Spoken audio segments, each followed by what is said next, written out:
ముట్ట తొక్కు లేకపోతే ఎగ్ కర్రీ ఎలా చేసుకుందామో చూద్దాం. ఫస్ట్ ఒక బాండీలో ఆయిల్ పెట్టుకొని తాలింపుకి సోంపు, ఆవాలు, మినప్పప్పు వేసుకొని 2 పచ్చిమిరపకాయలు నిలువుగా చీల్చుకొని దాంట్లో వేసుకుందాము.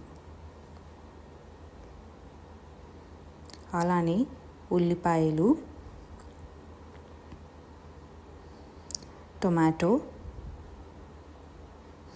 కొంచెం కరివేపాకు వేసుకొని కలిపేసుకుందాము. ఇది కొంచెం మగ్గనివ్వాలి.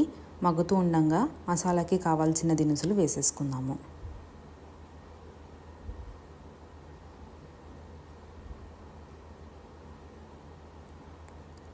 మగ్గుతూ ఉండగా దాంట్లో కొంచెం పసుపు వేసుకొని కొంచెం కారం వేసుకొని కలిపేసుకుందాము.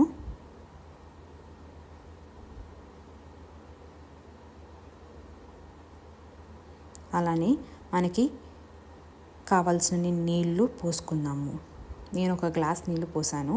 కొంచెం ఉప్పు వేసుకొని కలిపేసుకుందాము. కొంచెం ఇది మరుగుతూ ఉండగా మనం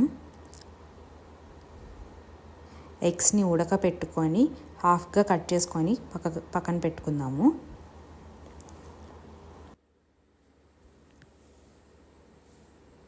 ఇలా మరుగుతూ ఉండగా దాంట్లో కొంచెం జీలకర్ర పొడి, కొంచెం మిరియాల పొడి వేసుకుందాము. వేసుకొని కలిపేసుకొని హాఫ్గా కట్ చేసుకున్న ఎగ్స్ని దీంట్లో వేసేసుకుందాము.